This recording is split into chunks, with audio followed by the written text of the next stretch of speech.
Amém? Abra o livro de Esther, por favor.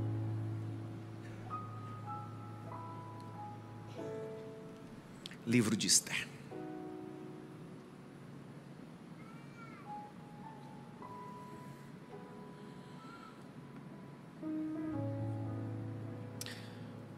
Capítulo de número 4.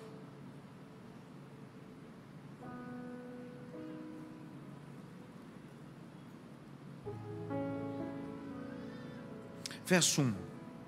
Lê para mim já. Quando Mordecai soube tudo o que havia passado, rasgou as suas roupas, se cobriu de pano de saco e de cinza, e saiu pela cidade clamando em alta voz e soltando gritos de amargura. Chegou até a porta do rei, porque ninguém vestido de pano de saco podia entrar pela porta do rei. Em todas as províncias aonde chegava a palavra do rei e a sua lei, havia entre os judeus grande luto, com jejum, choro e lamentação. Grite bem alto. Jejum, choro e lamentação. Mais alto. Jejum, choro e lamentação. Vai. E muitos se deitavam em pano de saco e em cinza. Então as servas de Esther e os eunucos vieram e contaram a ela o que se passava. A rainha ficou muito aflita. Mandou roupas para que Mordecai pudesse tirar a vestimenta de pano de saco e se vestisse, mas ele não aceitou. Então Esther chamou Hataque, um dos eunucos do rei, que este tinha escolhido para a servir, e lhe ordenou que fosse a Mordecai para saber o que se passava e por que ele estava fazendo aquilo. Hataque foi até a praça da cidade para encontrar-se com Mordecai junto à porta do rei. Mordecai contou tudo o que havia acontecido com ele. Disse também a quantia certa de prata que Ramã tinha prometido pagar aos tesouros do rei pelo aniquilamento dos judeus. Também lhe deu uma cópia do decreto escrito que havia sido publicado em Suzã, ordenando a destruição dos judeus. Mordecai pediu a Hataque que mostrasse a cópia a Esther e a pusesse a par de tudo, a fim de que ela fosse falar com o rei e lhe pedisse misericórdia, e na sua presença lhe suplicasse pelo povo dela. 12.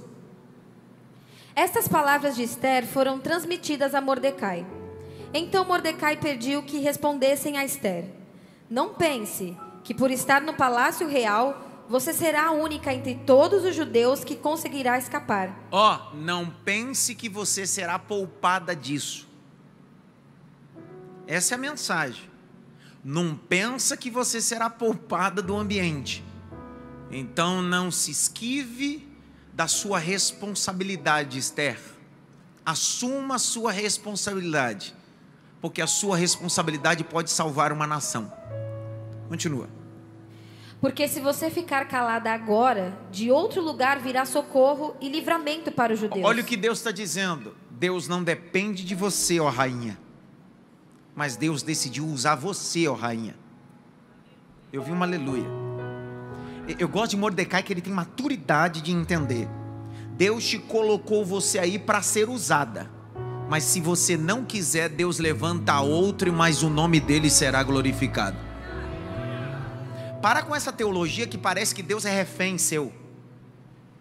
Para com essa mentalidade achando que Deus depende de você. Não. Deus está dizendo: eu coloquei uma coroa na tua cabeça, eu te coloquei nesse trono, eu quero usar você, mas se você não quiser, eu uso outro.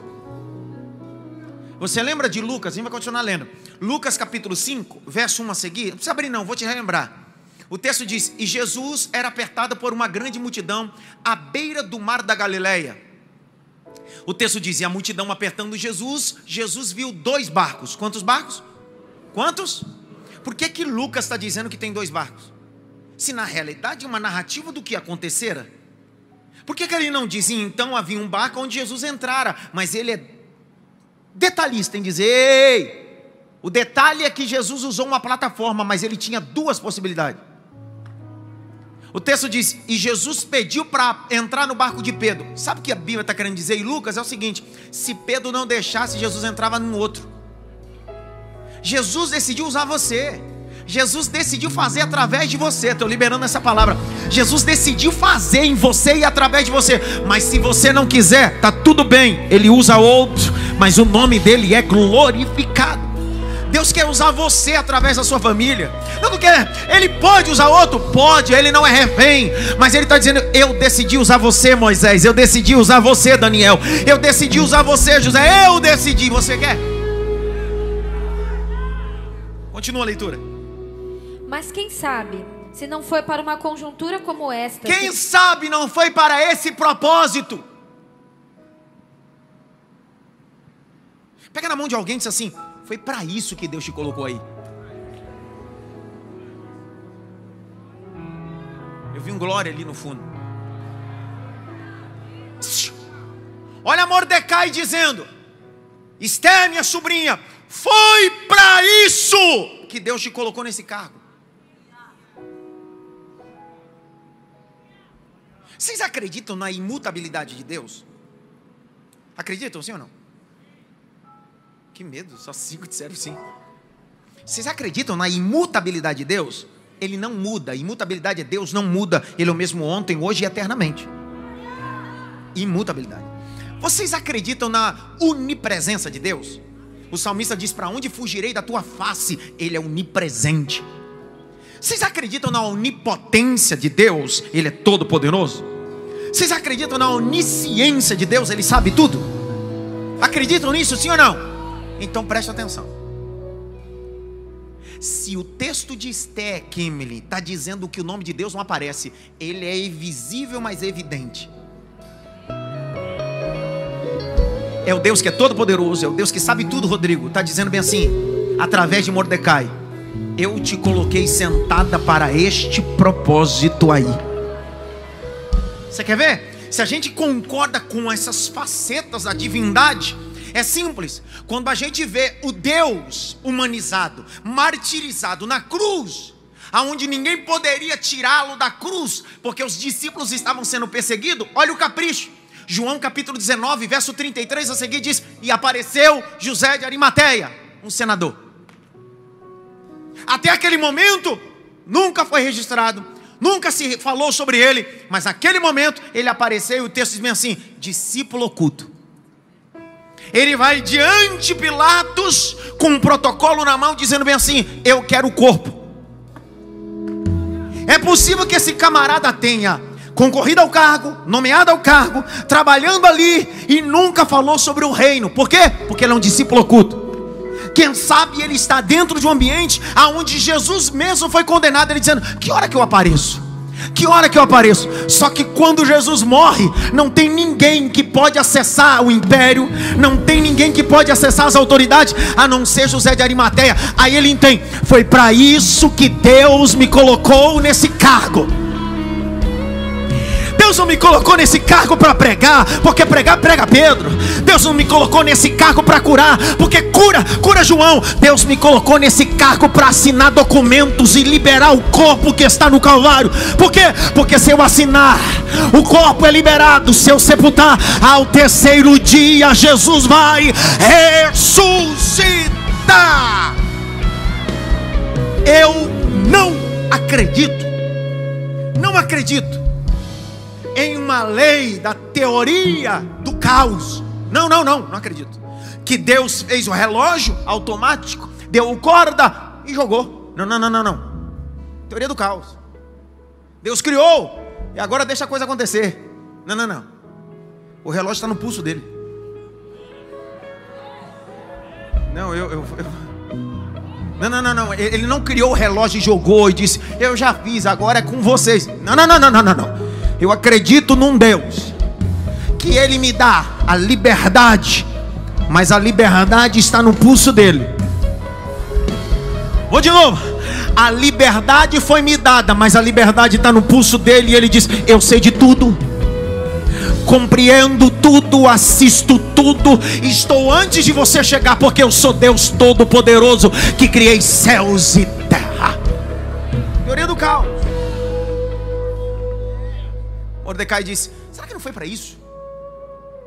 É o Deus, segundo Vitor Hugo, é o Deus dizendo bem assim: eu estou invisível, sou invisível, mas sou evidente nesse livro.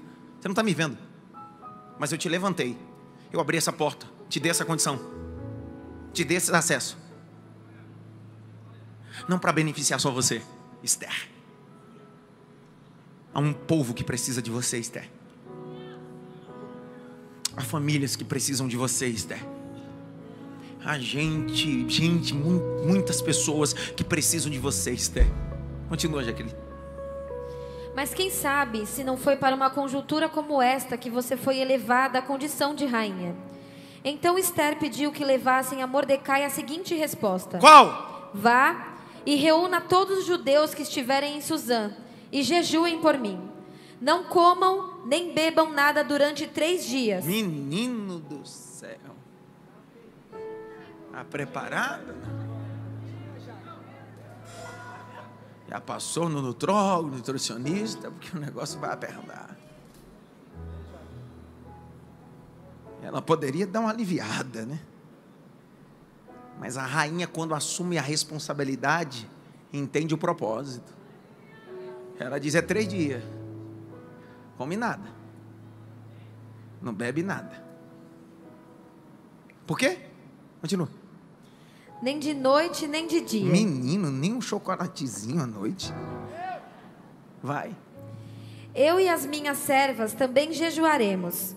Depois irei falar com o rei. Ele está dizendo assim, ó: jejua por mim. Eu e minhas servas vamos jejuar. Entretanto, todo esse jejum é para que eu possa acessar o rei. Lembre-se que o livro Deus é invisível, mas... E aí a figura de Deus dizendo: quando for entrar na minha presença, se prepare. Eita Deus. Continua. Ainda que seja contra a lei, se eu tiver de morrer, morrerei. Então Mordecai foi e fez tudo que Esther lhe havia ordenado. Grite bem alto: Deus sabe todo o propósito. Me empreste sua atenção, seu coração, sua Bíblia, papel e caneta. Eu preciso desses primeiros 20 minutos com muito detalhe. Por quê? O livro de Esther tem pontos áureos de manifestação de Deus na perspectiva de livramento, de engajamento de Deus. Só que quando nós chegamos ao capítulo 4, é muito mais do que Deus realizando. É aqueles personagens principais do livro, que são 4, mas 2 aqui, que é Mordecai e Esther, estão assumindo o seu papel. Qual é o papel? De militar através de uma arma secreta chamada jejum. Alguns dias eu já tenho estudado sobre o assunto, debruçado sobre o assunto. Quero dizer a vocês, com muita franqueza, que dentro das minhas hábitos de jejum, eu só tinha entendimento de uma faceta sobre o jejum. Dentro das minhas pesquisas e debruçando ao texto, foi-me aberto o entendimento à segunda faceta. Tabus que eu tinha dentro de mim. Coisas que eu acreditava que deveriam ser assim, até uma hora que o Espírito Santo me iluminou e disse: não, você está acessando só por uma porta, tem outras portas. Então hoje, eu vou fazer alguns apontamentos de coisas que eu disse, com embasamento bíblico, mas vou os apresentar novas portas a partir do texto sagrado, como jejum. Uma das coisas que eu quero apresentar para você, que nunca ensinei e nunca vou ensinar, é: jejum não é uma moeda de troca. Jejum não é um determinismo. Jejum não determina nada. Jejum é um processo de esvaziamento do eu para um preenchimento do Deus Todo-Poderoso. Então, toda vez que eu me submeto a um jejum, eu estou abrindo um buraco para o meu eu e estou me preparando para receber o Deus Todo-Poderoso dentro de mim. Eu fiz questão de fazer algumas anotações sobre alguns pais da igreja, os patristas. O conceito patrístico vem do século II até o século VII. Eram os pais da igreja. E como os pais da igreja acreditavam sobre o jejum e o que era o jejum. E eu fiz questão de anotar algumas dessas. E alguns homens importantes falando sobre o jejum. Primeiro, uma frase que eu fiz questão dentro dos meus estudos, elaborar dentro do meu conceito. O maior de todos os jejuns é a abstinência do vício. Então, antes de parar de comer, pare de fazer. entendendo? De novo, o maior de todos os jejuns é a abstinência do vício. Então, antes de parar de comer, pare de fazer. Quando eu jejum, parece que quando alguém diz assim, jejum, você já imagina o quê? Ficar sem comer. Só que dentro da perspectiva de jejum, jejum não é ficar sem comer. O maior símbolo do jejum é se abster de vícios pecaminosos.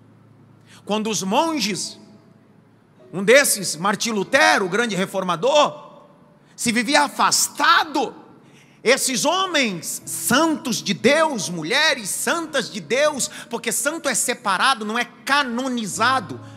Sempre lembre que quando eu disser fulano é santo, não é na perspectiva canonizada da Igreja Católica Apostólica Romana. Eu estou falando de santo de alguém que decidiu se separar. Essas pessoas que se separavam tinham a sua vida. Eles comiam, bebiam, mas jejuavam. Porque o maior jejum deles é dizer bem assim, ei, estou jejuando, estou dizendo não para os meus vícios. Então esse é o maior de todos os jejuns. Um dos estadistas indianos se formou em direito em Joanesburgo, África do Sul, e depois em Londres, se formou em direito em Londres, atuou como jurista em Joanesburgo, África do Sul, e depois foi para a sua cidade natal, ou seu país natal, Índia, que na época era colônia inglesa, ela e o Paquistão. Mahatma Gandhi, mesmo sendo estadistas com base do hinduísmo, Mahatma Gandhi entendia que o jejum era a base de Cristo. Olha o conceito que esse camarada tinha sobre jejum, coisa que às vezes alguns cristãos não têm. Olha o conceito de Mahatma Gandhi sobre jejum. O jejum é a oração mais dolorosa e também mais sincera. Segundo Mahatma Gandhi era o seguinte: o jejum é a oração mais dolorosa, também a mais sincera. Porque toda vez que você jejua, você revela a sua fraqueza humana e você recebe a fortaleza desse Deus Todo-Poderoso. Agostinho de Hipona, um dos pais da igreja, vai definir o que é jejum. E olha a definição de Agostinho de Hipona: o jejum purifica a alma, conecta a mente e submete a carne ao espírito. De novo, o jejum purifica a alma, conecta a mente ao céu, ao reino de Deus, e submete a carne ao espírito. E não é o espírito como pessoa, letra maiúscula, é o espírito do homem. Porque toda vez que você jejua, você está dizendo: carne, você não manda. Desejo, você não manda. Vontade, você não manda. Por quê? Porque o jejum mortifica a carne e revela que eu preciso andar no espírito. Um dos mais brilhantes pais da igreja, falecido no ano 397, Ambrósio, um dos pais da igreja, vai dizer sobre o jejum. Ambrósio dizia: o jejum é a morte do pecado na carne, a destruição do erro, o remédio da salvação, a raiz da graça. Ambrósio dizia: ei, o jejum é a raiz da graça, é o remédio da alma.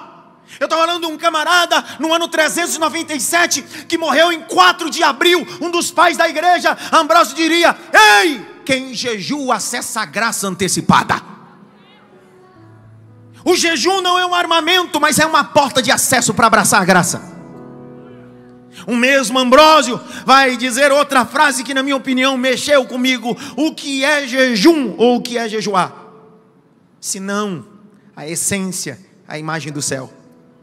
O jejum é o confronto da alma e o alimento do espírito.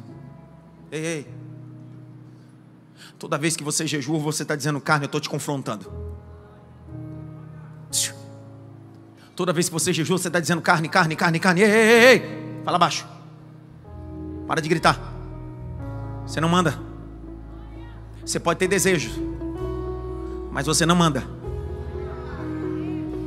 Ambrósio dizia bem assim: quando eu jejuo, eu vou silenciando a voz da carne e vou aumentando o tom da voz do espírito. Eu senti o peso dessa palavra aqui, irmão.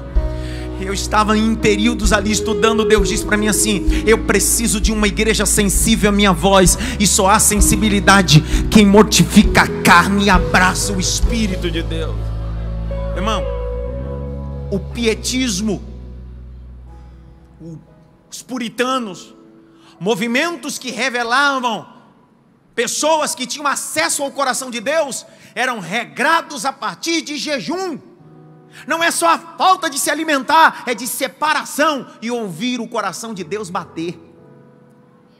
Quando você ouve testemunho de grandes evangelistas pregando ao longo do tempo, você vê John Wesley, a cabeça do metodismo. Você vê Spurgeon, o líder da igreja batista em Londres. Você vê George Whitefield. Você vê Catherine Kuhlman. Homens e mulheres cheios do Espírito Santo, pregando ao mundo, alvoroçando o mundo. Você vê Billy Graham. Todas essas pessoas decidiram viver dois tipos de jejum: o jejum para não aceitar o vício, e o jejum dizendo: eu quero me separar e viver a vontade de Deus. Eles não eram espectadores. Ei, se estamos no ano de Esther Lincoln, chega de assistir culto, chega de assistir a vida. Mordecai manda um recado para Esther dizendo: você vai sentar no trono, colocar a coroa e vai ver todo mundo morrendo. Se levanta, Esther, jejua, se liga no céu para que você possa ser ferramenta na terra. Se liga no céu para que você possa ser ferramenta na terra. Vai, Esther! Levante a mão direita assim bem alto. Bata pelo menos em 3 mãos assim. Está na hora de jejuar, hein, filho?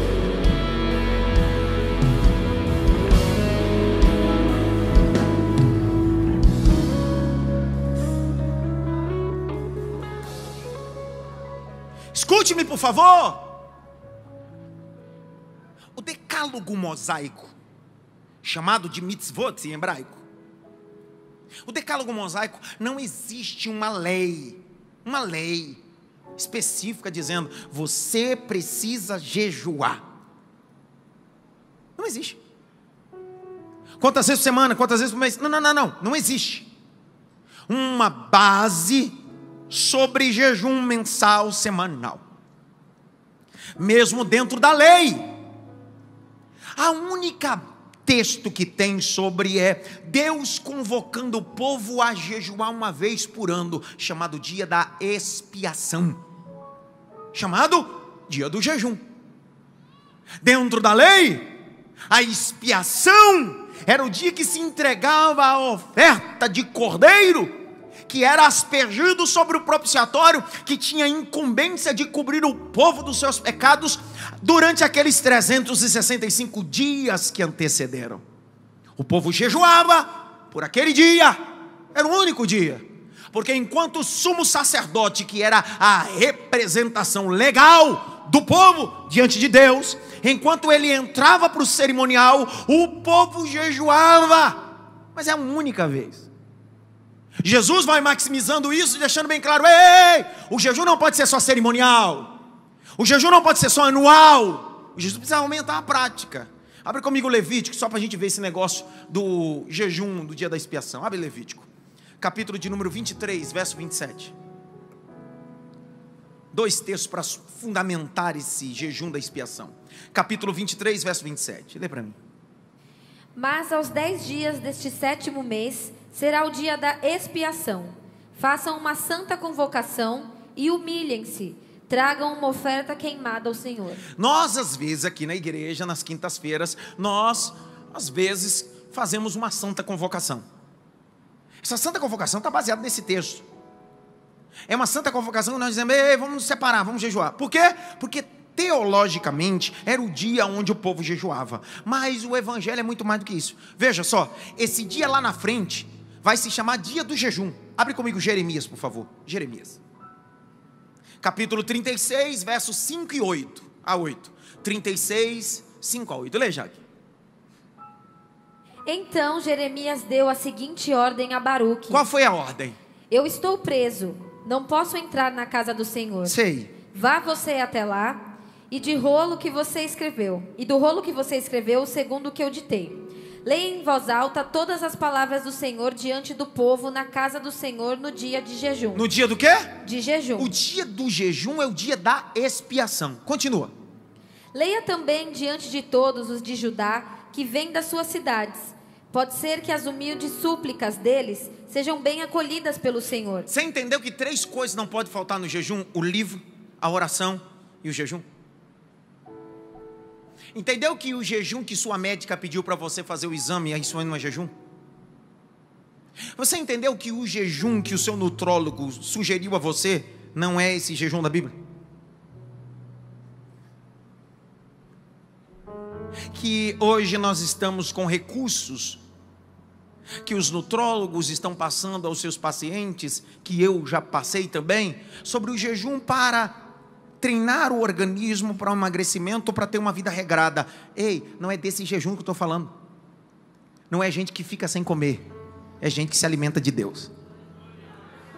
Porque toda vez que eu me separo, eu oro, leio a palavra e o Senhor me enche do seu Espírito. Continua, Jaque. E cada um se converta do seu mau caminho. Então jejum que não tem conversão é papo furado. Ei, jejum não é converter Deus, é se converter. Eu vi um ei. Tem gente ensinando o jejum como vara de condão, varinha do Harry Potter. Não, jejua que Deus vai fazer. Não.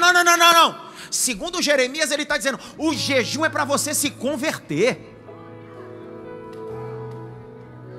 De novo. Jejum não é um mimado batendo na porta querendo alguma coisa. Jejum é um pecador de joelhos pedindo socorro. Porque nós treinamos as pessoas a jejuar como mimadinhos batendo na porta e dizendo, papai me dá, papai me dá. Jejum não é um mimado batendo na porta. Jejum é um pecador de joelhos dizendo, me perdoa dos meus pecados, me perdoa das minhas falhas, me perdoa das minhas maledicências.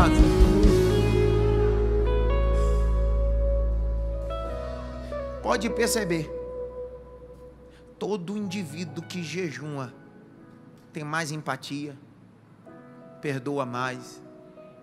Pode perceber. Não é que ele é bom, ele é menos soberbo, ele é menos prepotente. Porque tudo isso que eu acabei de falar com você, está tudo em nós. Está tudo em mim, tudo em você. Só que quando a gente jejua, a gente está dizendo para a carne o quê? Cale a boca. A gente vai dizendo para a nossa soberba, fica quieta. Então se você anda perdendo as linhas estribeiras, se você anda deformado do reino de Deus, é porque falta em você jejum. Eu li com vocês a frase de Ambrósio. Ambrósio dizia bem assim, quando eu jejuo, eu manifesto a imagem de Deus em mim. Eu vou de novo antes. Quando eu jejuo, eu manifesto a imagem de Deus em mim. Vou pegar um texto para ver se você entende isso aqui da glória. Quando Jesus aparece assim, vós sois sal da terra. E o quê? E o quê? Luz do mundo. Há 2 que servem para iluminar a terra. 2. Primeiro é o sol. E o sol é uma estrela que nunca se apaga. O sol tem luz própria. Não importa, ninguém consegue apagar o sol. O sol é tão importante que se o planeta Terra estivesse alguns quilômetros mais perto, não haveria vida. Se tivesse alguns quilômetros mais distante, morreria todo mundo. Ele está no nível certo, na distância certa, porque esse é o papel do sol. Por isso que Jesus disse, eu sou o sol da justiça. Só que durante a noite, o que rege o sistema e faz toda a terra ser brilhada ou iluminada, não é o sol, é a lua. E a lua tem a impotência das 4 fases e das 4 estações. Ela comanda a fauna, ela comanda a flora, ela comanda tudo através da luz que não tem nela, passa por ela. Porque lua não tem luz própria. Enquanto o dia é o sol que brilha, durante a noite o sol diz bem assim, eu ilumino você e você ilumina a terra. Vou de novo, eu ilumino você e você ilumina a terra. Quando eu jejuo, eu me torno a lua de Deus no meio das trevas. Se eu brilho, não brilho por mim, eu brilho porque a imagem dele refletiu em mim.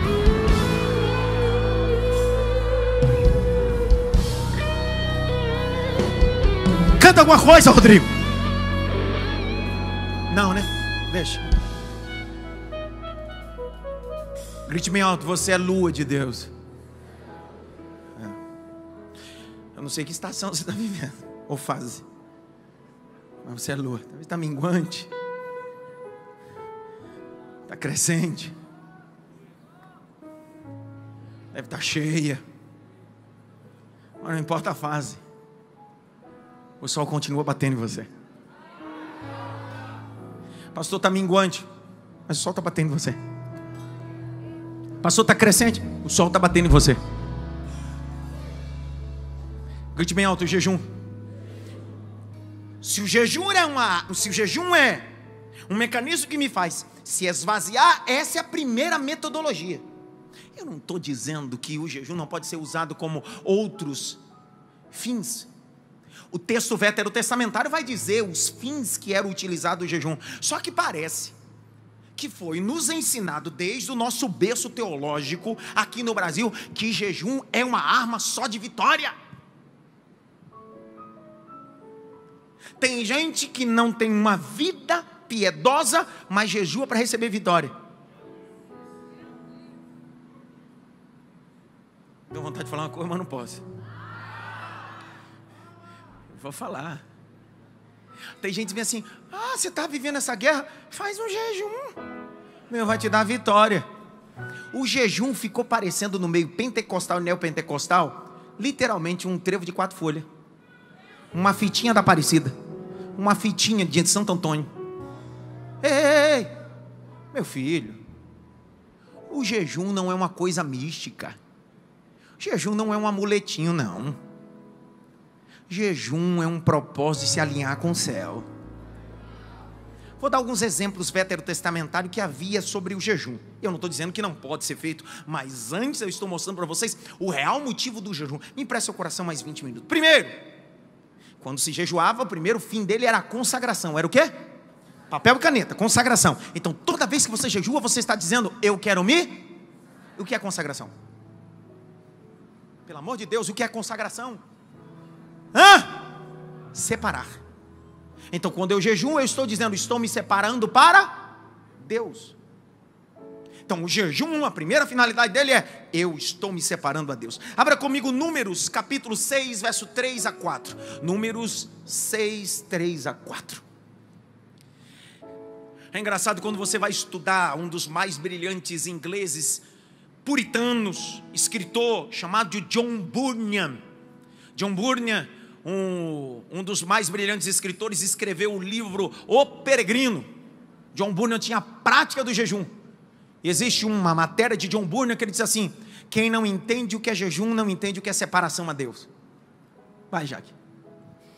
Deverá abster-se de vinho e de bebida forte. Não beberá vinagre de vinho, nem vinagre de bebida forte. Nem tomará suco de uvas, nem comerá uvas frescas nem secas. Todos os dias do seu nazireado não comerá nada que venha da videira, desde as sementes até as cascas. Segundo a proposta do capítulo 6, o nazirado era: todo nazireu precisava ser separado. O jejum era uma separação. Posso tudo, mas não devo. É a mesma coisa que o apóstolo Paulo vai estabelecer lá na frente: todas as coisas, mas nem tudo. Ei, todo indivíduo que acessa o jejum e acessa o coração de Deus entende: eu posso fazer tudo, eu posso ter tudo, mas eu entendi que não devo tudo. Não devo por quê? Por causa da religião, da denominação, do pastor. Porque na minha juventude, na minha adolescência por que você não pode fazer isso? Por causa do pastor. Cadê a igreja? Não. Eu não traio minha esposa porque amo ela primeiro. Eu não traio minha esposa porque eu amo Deus além dela. Vocês não entenderam? Escute. Antes de amar minha esposa, eu amo Deus. O meu amor a Deus precisa ser maior do que o meu amor pela minha esposa. Porque antes de decepcionar minha esposa, eu vou decepcionar o meu Deus. E por que eu tenho essa compreensão? Porque uma vez que você se consagra a Deus, você ouve Deus. Então, antes de amar pessoas, ame Deus. Porque as pessoas não estão com você todas as horas, mas o teu Deus está todas as horas. 2, o jejum é um sinal de arrependimento. É um sinal do quê? Abre comigo 1 Samuel capítulo 7, verso 6. Lê, Jaque. 1 Samuel 7, 6, é 2 textos. Vai. Congregaram-se em Mispa, tiraram água e a derramaram diante do Senhor. Jejuaram aquele dia. Jejuaram aquele dia para receber vitória, Jaqueline. E ali disseram: pecamos contra o Senhor. Olha o que você está lendo. Às vezes você só pega texto de jejum de vitória, que Deus deu vitória, mas eu estou mostrando para você que jejum é separação e jejum é arrependimento. Olha para cá, olha para mim, por favor, igreja. Você já jejuou para receber vitória, para a porta se abrir, mas quando é que você fez um jejum como sinal de arrependimento dos seus pecados? Possivelmente 99% daqueles que me ouvem nunca fizeram a prática do jejum como arrependimento de pecado. Só fez jejum quando o filho estava no hospital. Só fez jejum quando estava desempregado. Só fez jejum quando precisava da liberação disso e daquilo. Ei, quando é que jejuamos? Dizendo: Senhor, eu quero jejuar porque eu quero me santificar. Eu quero jejuar porque eu pequei contra ti. Eu quero jejuar. Grite bem alto: jejum é sinal de arrependimento. Neemias capítulo 9, verso 11. Abra aí, Neemias 9, 11. Eu sinto uma autoridade de Deus de pregar esse assunto hoje. Eu estou sentindo a autoridade de Deus. Estou sentindo o céu aberto, sabe? O céu aberto. Enquanto a caneta vai anotando, a Bíblia vai se abrindo, eu estou sentindo a autoridade de Deus de ensinar sobre esse assunto. Porque pessoas daqui hoje vão sair da condição de anão espiritual para virar gigantes espirituais. Eu vou de novo, tem gente que começou este culto, essa paraxá, como anões espirituais, nanicos espirituais, vão sair daqui depois dessa instrução dizendo: sou um gigante espiritual. Gigante. Veja, Jaqueline, 9:11. Dividiste o mar diante deles, de maneira que os atravessaram em terra seca. Lançaste os seus perseguidores nas profundezas, como uma pedra nas águas impetuosas. Ei, por que é que ele faz isso? Se você ler o capítulo 9 todo de Neemias, Neemias está convocando, estabelecendo um jejum, e é um jejum de arrependimento. Nós lemos em Jeremias que não existe jejum sem oração, sem súplica, sem leitura do texto e sem arrependimento. Grite bem alto: arrependimento. Pessoal, o que é arrependimento? Há uma diferença entre arrependimento e remorso. Os dois geram lágrimas, só um gera mudança. Eu vou de novo. Sabe por que às vezes a gente se confunde entre arrependimento e remorso? Porque os dois geram lágrimas, mas só um gera mudança. Você já leu o escritor aos Hebreus? O escritor aos Hebreus tem um texto que ele diz bem assim: ei, não faça como fornicador, não faça como Esaú, que procurou sua primogenitura em meio às lágrimas, mas Deus não encontrou nele arrependimento. Uma mensagem pode gerar em você lágrimas, mas o real motivo da mensagem é gerar em você arrependimento, mudança de vida. Eu estou com vontade de falar uma coisa, mas não posso. Arrependimento, lá no meu cangaço, a gente chama de vergonha na cara. Quando a gente é confrontado de uma coisa errada e a gente diz assim: eu preciso me alinhar e tomar vergonha na minha cara. Isso é arrependimento. Grite bem alto: arrependimento e conversão. Mais alto: arrependimento e conversão. Posso dar um exemplo pedagógico e andragógico para vocês? Arrependimento e conversão. Você usa o Waze ou Google Maps? Quem aqui usa o Waze, Google Maps? Você coloca um destino. Quando você sai com o carro, você coloca um destino, sim ou não? Beleza. Você já errou o lugar? PP, cadê? PP várias vezes, esse miserável. Você já errou, mas você estabeleceu um destino antes de sair, sim ou não? Você estabeleceu um destino, e da onde você está, que é o ponto de partida até o destino, 10 km, 20 km, 30 km, ele vai traçar uma rota. Quando você deixou de entrar aonde deveria, o que ele vai fazer? ele recalcula a rota. E o que é recalcular a rota? É o Espírito Santo me convencendo do pecado e do juízo. Que raiva que me dá. Ei, a Bíblia diz que o Espírito Santo vos convencerá do pecado e do juízo. Então imagina você no carro. Deus fez uma rota para você, criou um destino para você, mas você desacuidado, desatencioso como eu, como você é. Às vezes a gente errou a entrada, é tão cabeçudo que às vezes quer fazer do nosso jeito. Aí o Espírito Santo vem, vou recalcular a tua rota. Aí numa tela que é a nossa consciência, ele diz: ei, você entrou a rota, era para você ter entrado lá atrás, mas eu estou te dando uma nova alternativa. Se você fizer o retorno, você volta para o propósito.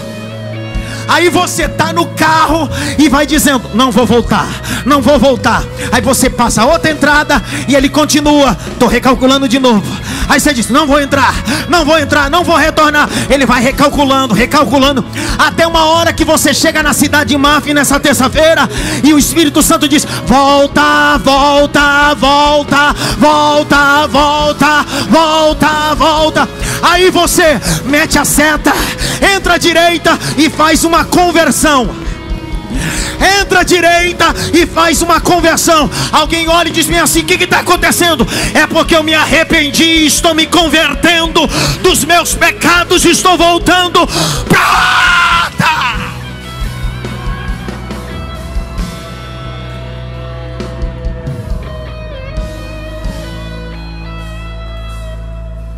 Quem não jejua tem dificuldade de se arrepender. Quem não jejua vive se justificando. Você quer sentir Deus? Quer ser mais próximo de Deus? Não jejue para ter coisas, jejue para ouvir o coração dele bater. Você quer ser mais próximo do céu? Não jejue para ter carro, jejue para se assentar no colo dele, no trono celestial. Pastor, o senhor está dizendo que Deus não pode lhe dar antes de te dar coisas. Ele te deu uma vida, e uma vida em abundância. Levante as suas mãos para o alto, o mais alto que você pode, aqui no templo e em casa. Feche os dois olhos, pelo menos por 10 segundos. Abra a boca, diga glória, rapaz. Abra a boca, diga glória. Deus está nos chamando. Eu quero você jejuando, eu quero você se arrependendo.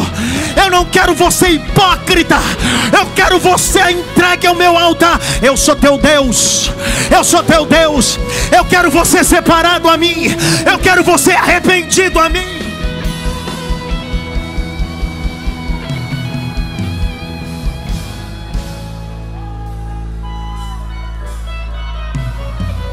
Derimi calabara shurimi calabagas.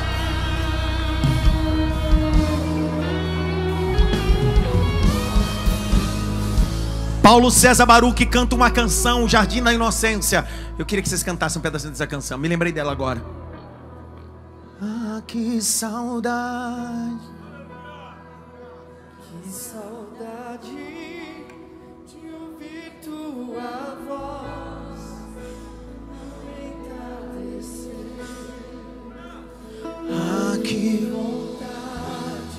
Que vontade.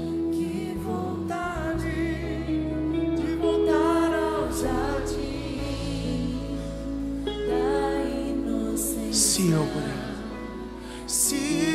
pudesse, voltaria atrás e não faria novamente o que fiz.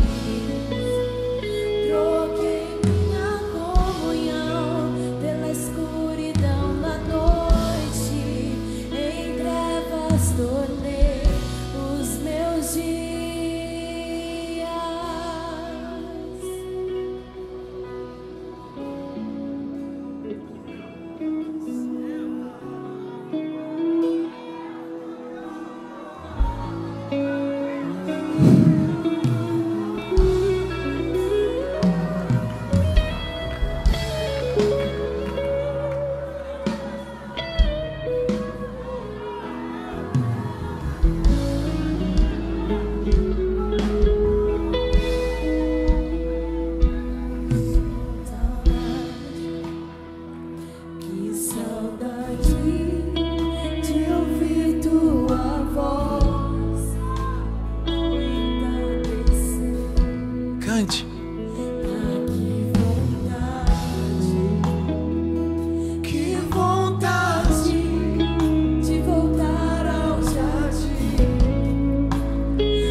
Se o jejum é consagração, se jejum é arrependimento, jejum também é uma arma em dia de aflições. Mas depois que a gente apresenta o jejum como separação, como arrependimento, aí sim a gente pode começar a desfrutar do jejum como arma. Nos dias de guerras espirituais e carnais, o jejum era usado como ferramenta em dias de aflições. Só que não significa que só porque você jejua que Deus vai te dar vitória, porque ele é usado como mecanismo de entender o coração e o propósito de Deus. Você quer ver? Por isso que você não pode usar o jejum como uma varinha mística. Não pode. Quando eu jejuo, eu me separo. Quando eu jejuo, eu me arrependo. E nos dias das minhas aflições, que eu estou vivendo dias difíceis e complicados, eu jejuo. Não para mudar Deus, mas para aceitar o seu propósito nisso. Às vezes ele pode operar um livramento através desse jejum, mas às vezes ele só me prepara para me dar força para me recomeçar. Eu vou te dar 2 exemplos que 2 indivíduos pegaram o jejum no meio da aflição. Para um, Deus não atendeu o seu jejum para salvar e nem para curar, mas o jejum serviu para levantar ele no dia da aflição. Para outro, Deus deu vitória para ele. Primeiro, abre comigo, Samuel. 2 Samuel, capítulo 12, verso 16 a 23. Leia aí, Jaqueline. Davi suplicou a Deus pela criança. Que criança? Davi tinha deitado com Batseba, matado Urias, esposo de Batseba, foi confrontado pelo profeta Natã, compôs o Salmo 51. Só que Batseba está grávida. Ele está achando, não, agora Deus vai poupar, ele vai entrar em jejum, porque a criança está adoecida. Ele vai jejuar, porque a criança é resultado do coito de Davi com Batseba. Ele se arrependeu. Continua a leitura. Davi jejuava e, entrando em casa, passava a noite deitado no chão. Então os anciãos do seu palácio se aproximaram dele para o levantar do chão. Porém ele não quis e não comeu com eles. No 7º dia a criança morreu. Para. Mas Davi estava fazendo o quê? E a criança? Não, de novo. Davi estava o quê, pessoal? E a criança? Nem sempre o jejum vai fazer o que você quer, mas vai revelar o que Deus quer. E sabe o que é bom jejuar? É que no meio de todas as situações, quem jejua consegue se levantar. Lembrando a mensagem de domingo, se levanta no meio do caos. Agora vai lendo com pressão agora, vai. E os servos de Davi ficaram com medo de informá-lo de que a criança estava morta, porque diziam: quando a criança ainda estava viva, falávamos com ele, mas ele não dava ouvidos à nossa voz. Como então vamos dizer a ele que a criança morreu? Poderá fazer alguma loucura. Mas quem está jejuando não faz loucura. Quem está jejuando está no centro da vontade de Deus. Continua. Mas Davi notou que os seus servos cochichavam uns com os outros e entendeu que a criança havia morrido.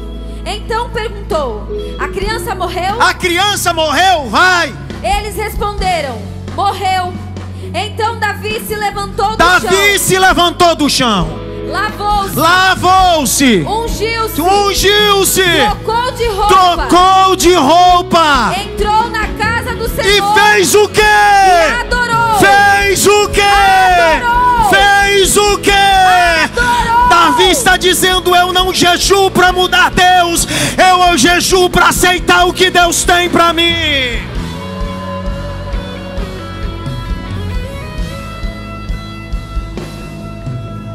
Continua a leitura, já que ele vai. Depois voltou para o palácio e pediu comida. Puseram-na diante dele e ele comeu. Os seus servos lhe disseram: que é isto que o Senhor fez? Pela criança viva, o Senhor jejuou e chorou. Mas depois que ela morreu, se levantou e se pôs a comer. É agora, Davi. Davi respondeu: Respondeu o quê? enquanto a criança ainda estava viva, jejuei e chorei, porque dizia: talvez o Senhor se compadeça de mim e a criança continuará viva. 23. Mas agora que ela morreu, por que jejuar? Poderei eu trazê-la de volta? Eu irei até ela, mas ela não voltará para mim. O jejum te faz compreender os propósitos no meio do caos. Vou de novo. O jejum te faz compreender os propósitos no caos. Davi está dizendo: eu jejuei e entendi que Deus tinha propósito nisso.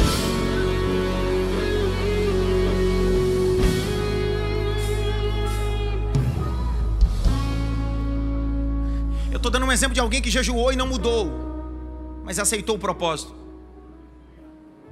Só que eu vou mostrar para alguém que jejuou e Deus fez. Mas na vida de Davi também Deus fez. Porque Deus não faz o que você quer, Deus faz o que Ele quer. 2 Crônicas capítulo 20. Eita, eu vi um glória ali. 2 Crônicas 20, verso 1 a 3. Os filhos de Amon estão cercando Judá. Josafá está dizendo: estou afligido, a coisa está feia. O que você vai fazer? Eu vou jejuar. Mas você jejua por quê? Número 1, eu jejuo porque me separo. Número 2, eu jejuo porque me arrependo. Número 3, eu jejuo porque estou aflito e eu sei que Deus pode fazer. Lê! Depois disto, os filhos de Moabe e os filhos de Amon, com alguns dos meunitas, vieram para fazer guerra contra Josafá. E aí, Josafá? Então vieram alguns que avisaram Josafá, dizendo: uma grande multidão está vindo contra Judá do outro lado do Mar Morto da Síria. Verso 3. Então Josafá teve medo e decidiu buscar o Senhor. Peraí, ele teve o quê? Teve medo. Ele teve o quê? Medo. E ele fez o quê? Decidiu buscar o Senhor e proclamou um jejum. Continua. Em todo Judá. Judá se congregou para pedir socorro ao Senhor. Também de todas as cidades de Judá veio gente para buscar o Senhor. Então eu não jejuo para fazer Deus me buscar. Eu jejuo para que o meu coração busque ao Deus Todo-Poderoso. Vai! Josafá pôs-se em pé na congregação de Judá e de Jerusalém, na casa do Senhor, diante do pátio novo, e disse: ó Senhor, Deus de nossos pais, não és tu Deus nos céus? Não és tu que domina sobre todos os reinos dos povos? Na tua mão está a força e o poder, e não há quem te possa resistir. Ó nosso Deus, acaso não expulsaste os moradores desta terra diante do teu povo de Israel, e não a destes para sempre a posteridade de Abraão teu amigo? Eles têm morado nela, e nela edificaram um santuário ao teu nome, dizendo: se algum mal nos sobrevier, espada, juízo, peste ou fome, nós nos apresentaremos diante deste templo. 10. E agora, eis que os filhos de Amon e de Moabe e os do monte Seir, cujas terras não permitiste a Israel invadir, quando vinham da terra do Egito, mas deles se desviaram e não os destruíram. Eis que eles estão nos recompensando assim. Estão vindo para nos expulsar da tua propriedade que nos deste em herança. 12. Ó nosso Deus, acaso não executarás o teu juízo contra eles? 13. Todos os homens de Judá estavam em pé diante do Senhor, com as suas crianças, as suas mulheres e os seus filhos. E aí? Então, no meio da congregação. Então o quê? No meio da congregação. O que aconteceu? O Espírito do Senhor veio sobre Jaziel, filho de Zacarias, filho de Benaia, filho de Jeiel, filho de Matanias, levita dos filhos de Asaf. 15 disse o quê? Escutem com atenção todos os Judá, moradores de Jerusalém e rei Josafá. Assim diz o Senhor: não tenham medo, nem se assustem por causa desta grande multidão, pois esta batalha não é de vocês, mas de Deus. Esta batalha não é de vocês, é de Deus. Quem jejua, entrega a guerra no altar de Deus, porque Deus é a nossa bandeira.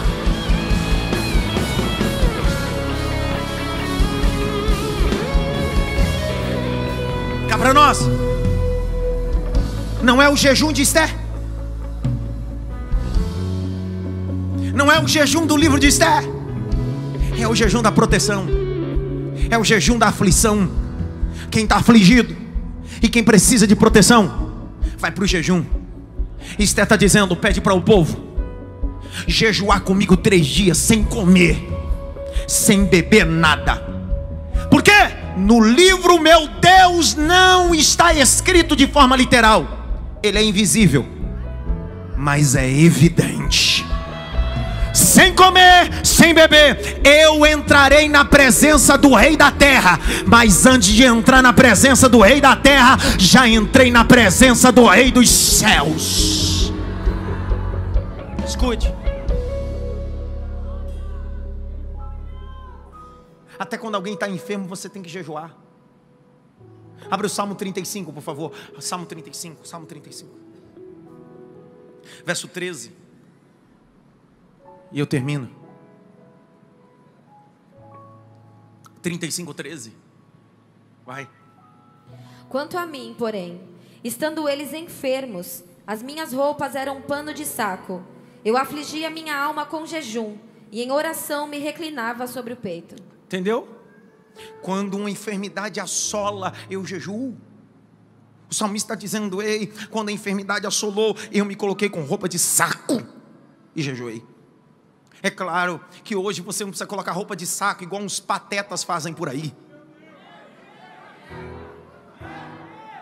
Agora já falei, não dá para voltar mais atrás. Você não precisa mais colocar pano de saco igual alguns patetas colocam por aí. Porque tem gente que coloca pano de saco e máscara na face. Jejum é tirar a máscara, tirar a fantasia e se prostrar nos pés do Senhor. Esther, jejua. Há 3 tipos de jejuns. Era aqui onde havia, foi me ensinado, debruçado. Eu só entendia um segmento de jejum. Só um segmento. Existem 3 tipos de jejum. Primeiro deles, o que nós chamamos de jejum parcial. Segundo a Bíblia, é jejum mais prolongado, que trata de coisas parciais, que eu mortifico a minha carne. Diga bem alto assim: jejum parcial. Mais alto: jejum parcial. O que é jejum parcial? É aquele jejum que requer de mim, às vezes, um período prolongado. Entretanto, eu não consigo ficar recluso até mesmo no meu trabalho. Foi me ensinado, inculcado que jejum era só se alguém não fizesse trabalhando. Só que aí o Espírito Santo me chamou o texto assim: presta atenção, isso é um jejum. O jejum parcial é aquele que exige de você muito mais ficar sem comer, mas está ligado com Deus. Eu não sei vocês, você lembra daquela época que você fazia aquele jejum do trabalho, que entregava na hora do almoço, e antes do ir para o refeitório, você entrava dentro do banheiro, fechava a porta, descia os assentos, segurava o vaso. Era conhecido como encontro de vasos. Quem é crente e nunca fez isso, não é crente de verdade, não. É Nutelinha. Se você nunca fez isso, é Nutelinha. Porque a gente é da época, meu irmão, que a gente fazia jejum de segunda a sexta-feira. Acordava cedo, não tomava café, ia para o trabalho, numa indústria, etc. E na hora, antes de ir para almoçar, a gente entrava no banheiro, descia as tampas do vaso, fechava, segurava no vaso, dizia: Senhor, eu entrego o meu jejum a Ti. Esse é o jejum parcial que você faz trabalhando. Qual é o exemplo disso? Neemias. Você nunca leu o capítulo 1 de Neemias? Ei, Neemias era o quê? Copeiro do rei. Quando ele recebe a mensagem de Hanani, que Jerusalém estava nos destroços, o texto diz que ele orou, jejuou, sim ou não? Mas pediu licença do trabalho. Continuou trabalhando. Ele orou e jejuou por 4 meses. No quarto mês, quando ele entra na presença do rei, ele não está só triste por causa da mensagem, ele está desfalecido por causa do jejum. O rei faz atenção à sua face. Isso é chamado de jejum parcial. Grite bem alto, jejum parcial. Até o próprio Daniel fez a prática desse jejum parcial.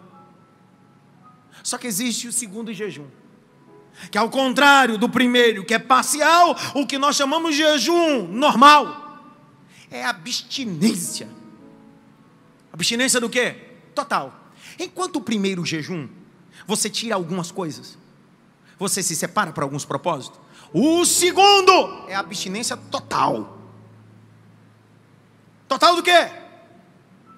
Total de tudo aquilo que pode lhe vitaminar. Abra comigo, por favor, capítulo 4, verso 2 de Lucas. 4:2, e eu termino. 4:2. E eu terminei.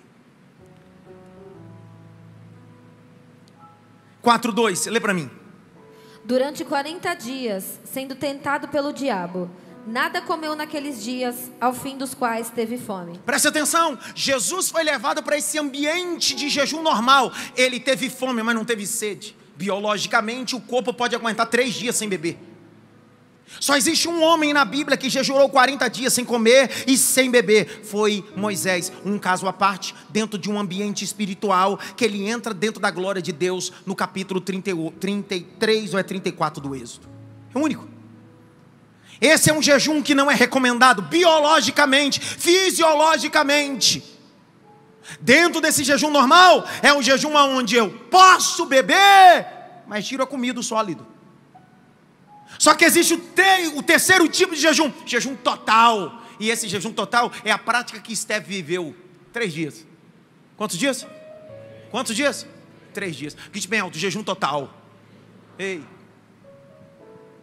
se eu puder sugerir a você, não importa se você vai fazer um jejum total, normal, ou se você vai fazer um jejum de abster de algumas coisas, mas Deus está nos convocando a jejuar.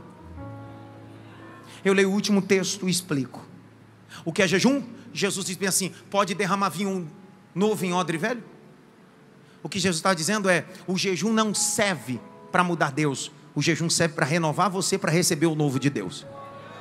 Ele diz: não pode colocar vinho novo em odre velho. O que é odre? Um pedaço de couro de cabra costurado, aonde se recebia o suco de uva, era tampado e fermentava, e com a fermentação o couro dilatava. Só que aquele processo só durava uma vez.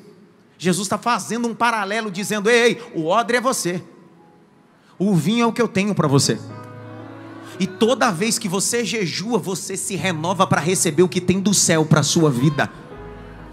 Só que eu termino dizendo para você que o jejum entrega o controle na mão do Espírito Santo. Toda vez que uma igreja jejua, o Espírito Santo assume o controle que é dele, da igreja. Abre comigo Atos capítulo 13, eu fechei a Bíblia. Atos 13. Atos 13. Verso 1, lê, e eu termino. Havia na igreja de Antioquia o quê? Profetas e mestres. Sei. Barnabé, Simeão chamado Níger, Lúcio de Cirene, Manaém, que tinha sido criado com Herodes o tetrarca, e Saulo. Enquanto eles estavam adorando o Senhor e jejuando. Fazendo o quê? Adorando o Senhor e jejuando. Jejuando também.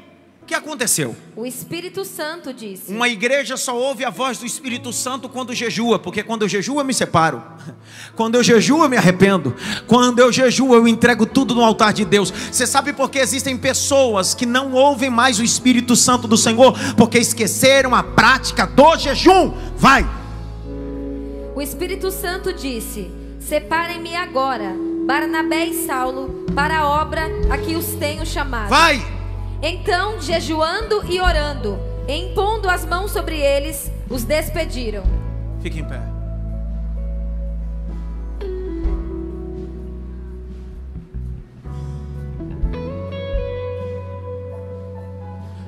Deus livrou Esté e sua descendência e seu povo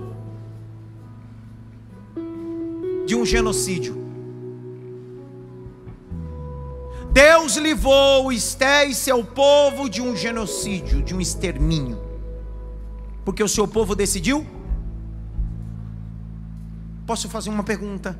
Não se sinta exposto, mas só para que você entenda.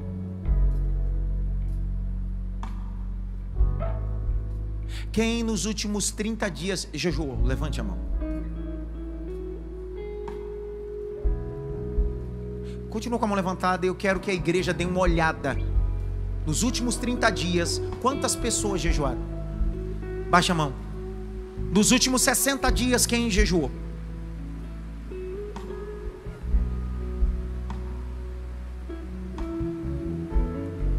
Meu irmão, Jesus vai propor uma parábola dizendo que na época dele os fariseus deixavam de jejuar uma vez por ano e começaram a jejuar 2 vezes por semana. Vocês lembram desse texto? Os fariseus estão jejuando mais do que a gente. Na época de Jesus, os fariseus jejuavam 2 vezes por semana. Aí alguém disse assim, mas Jesus disse que não era para jejuar. Ele disse para os discípulos enquanto ele estava com seus discípulos. Ele disse, então eu serei tirado, então jejuarão. Você entendeu porque as nossas musiquinhas são pebinha? Você entendeu porque tocamos de forma sem graça nenhuma? Você entendeu porque a nossa igreja brasileira, em todos os sentidos, é uma igreja tecnológica, mas sem poder e sem unção nenhuma? Porque é uma igreja que não jejua.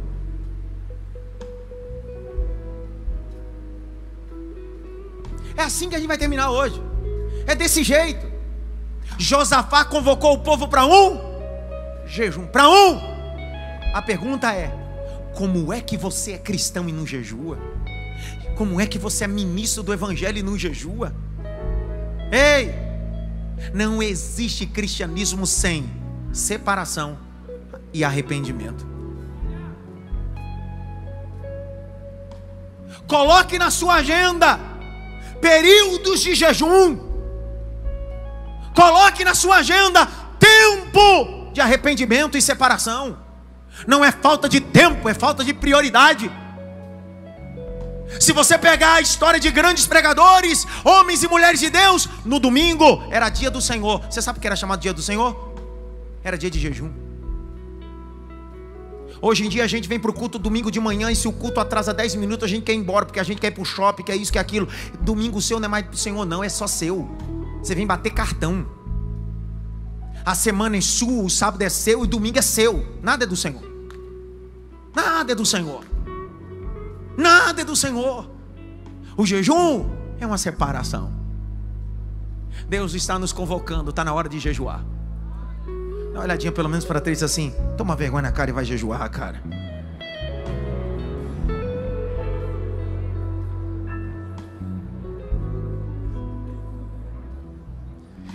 Todo indivíduo que é opinioso demais, está faltando nele jejum. Porque só através do jejum a gente tem a vontade de orar. Que seja feita a tua. A oração e o jejum nos faz acessar o propósito de Deus. Valeu a pena estar aqui hoje ou não? Tem dia que Deus vai nos ninar, mas tem dia que Ele vai bater na nós. Olha. E hoje foi o dia. Ele está nos convocando. Alguém que quer aceitar Jesus uma hora dessa, tem que ser muito crente para aceitar Jesus depois da mensagem dessa. Tem que ser muito crente. Mas vou fazer a pergunta. Tem alguém essa noite que quer se reconciliar, aceitar Jesus? Só levantar sua mão direita onde você está. Tem alguém? Tem alguém? Aqui na direita, aqui no meio. Tem alguém? É muito crente. Vem, meu filho. Vem. Vem. Esse é mais crente do que eu. Esse aí é crente. Ele está com vontade de Jesus. Vem, meu filho. Isso aí. Glória a Deus. Vem. Tem mais alguém essa noite que quer entregar sua vida? Tem mais uma mocinha aqui. Qual é o teu nome, princesinha? Luísa.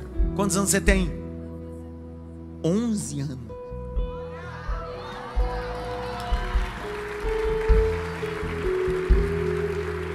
Abraça ele aí, Anthony. Tem mais alguém? Para que eu possa orar? Mais alguém? Aleluia. Pai, nós te damos graça por essa princesa que não está entregando metade da sua vida, está entregando sua vida toda no altar.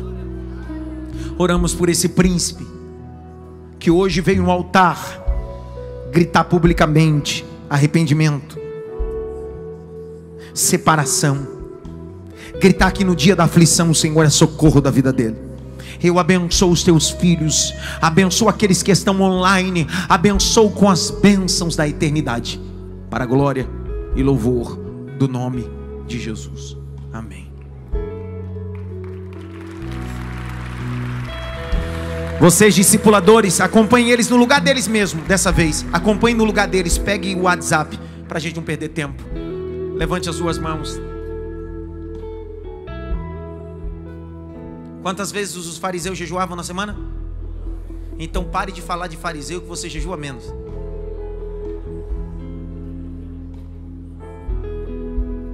Eu queria ler só mais um versículo, mas não posso. Rapaz, eu queria só ler mais um versículo. Quando Jesus vai ensinar sobre jejum, ele diz assim: os fariseus jejuam na praça, você jejua no secreto, e eu te vejo no secreto. Faz assim, eu vou ler aqui e vou dar bênção. Põe para mim Mateus 6, verso 16, eu acho que é 6:16. Põe na tela igual o da Atena. É esse mesmo. Lê aí, Jaqueline. Quando vocês jejuarem, não fiquem com uma aparência triste, como os hipócritas, porque desfiguram o rosto a fim de parecer aos outros que estão jejuando. Em verdade lhes digo que eles já receberam a sua recompensa. Mas você, quando jejuar, unja a cabeça e lave o rosto, a fim de não parecer aos outros que você está jejuando, e sim ao seu Pai em secreto. E o seu Pai que vê em secreto, o teu Pai que vê, o teu Pai que vê. Então quando você jejua, Deus disse: eu estou te vendo. Mas não só vendo, olha o final do versículo, você dá glória a Deus, vai. Lhe dará a recompensa. Deus está dizendo: enquanto você jejua, eu te vejo e eu te recompenso, porque eu já estou no teu amanhã e no teu futuro, porque eu sou teu Deus. Que a graça do nosso Senhor e Salvador Jesus Cristo, o grande amor de Deus Pai, a consolação e a união do Espírito Santo seja com todos, não só agora, mas para todos sempre. Só quem vai tomar vergonha na cara e vai jejuar diz amém.